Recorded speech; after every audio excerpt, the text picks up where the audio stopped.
Hello, hello, hello, and welcome back. I hope you're all doing very well. Okay, cookies. Cookies make everybody happy. These cookies are very special. We usually bake those at the end of Ramadan for Eid. Eid is a celebration at the end of the fasting months of Ramadan, and as I like to describe it, is our Christmas. So we eat lots of cookies. Those cookies here are so easy, very few ingredients. Please try them, even if you're not celebrating Eid, you're gonna love them. I'm making them in two ways. They're the same thing. They're called kak, which translates to exactly cookies, or you can call them mamul as well in some other parts of the Arab world. And okay, let's see. First one, or first virgin. Um, we're using very few ingredients, as you can see. We're going to stuff them with dates, but you feel free to just have them plain. We do serve them plain and with dates both.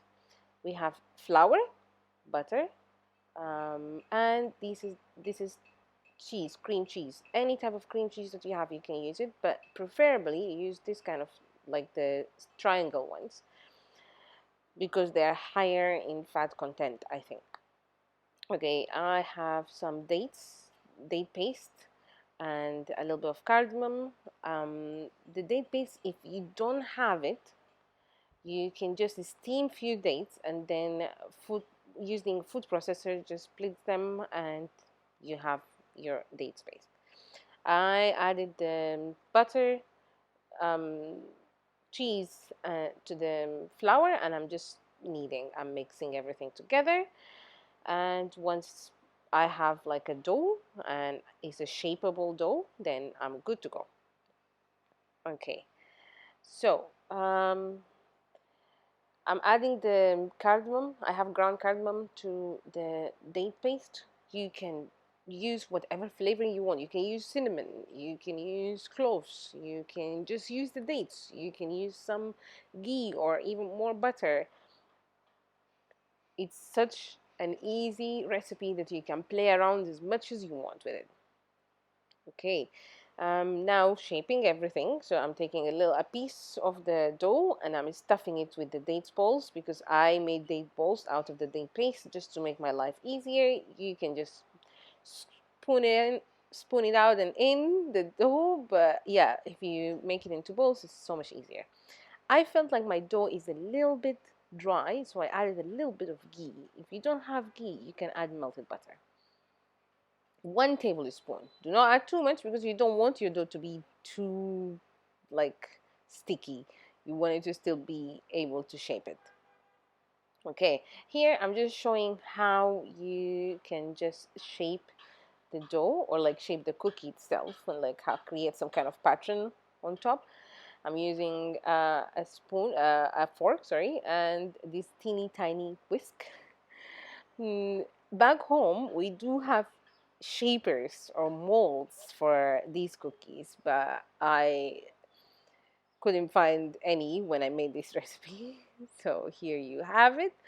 I put them in the oven for 10 minutes, um, from just like using the bottom heat, and then I 10 minutes from the top heat. Just you need to use bottom and top, because I think if you use fan oven and bottom and up, then it's not going to be the same.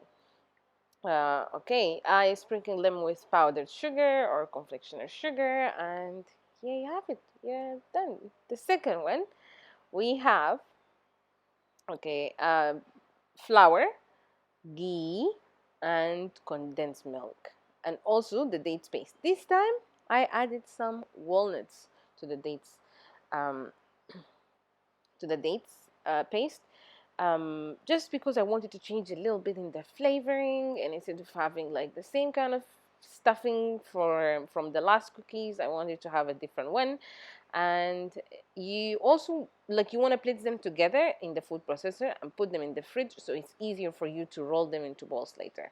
I'm adding the ghee here to the flour and the condensed milk. If you don't have ghee, I think you can use melted butter. I have never tried, but the result or the texture might be different. Okay, so try, and if it doesn't work, then you'll have to use ghee. You can also make ghee just by melting butter on the stove and just let it boil for a little bit to get rid of the milk solids, and that is your ghee. Then you can use that. Okay, I'm just like mixing everything together to create a dough. If you're in a hot country, put it in the fridge for around an hour, 30 minutes to an hour, and then get it out and start working with it. I'm rolling the balls of the stuffing, which is the paste, the date paste, and the walnuts here. And I also prepared my my tray for the oven, and I prepared my also the weighing scale, just to make sure that everything is the same size.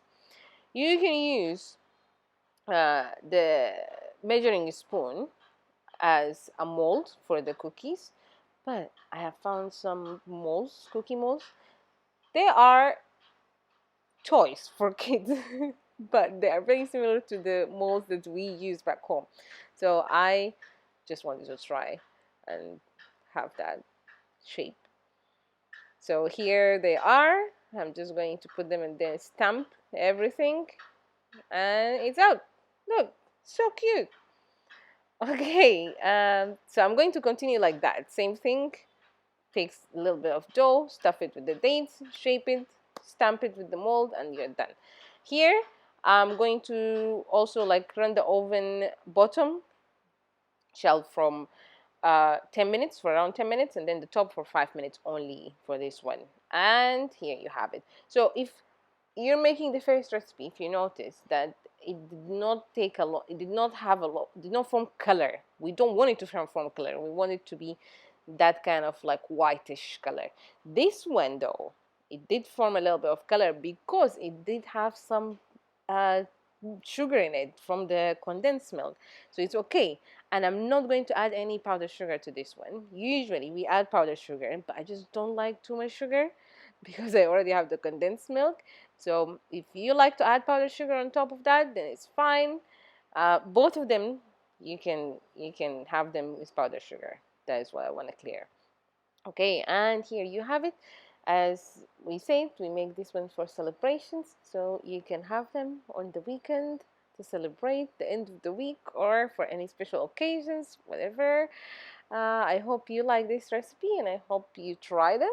And if you do and you like the video, please like, share, and subscribe. And I will see you guys next time. Thanks for watching.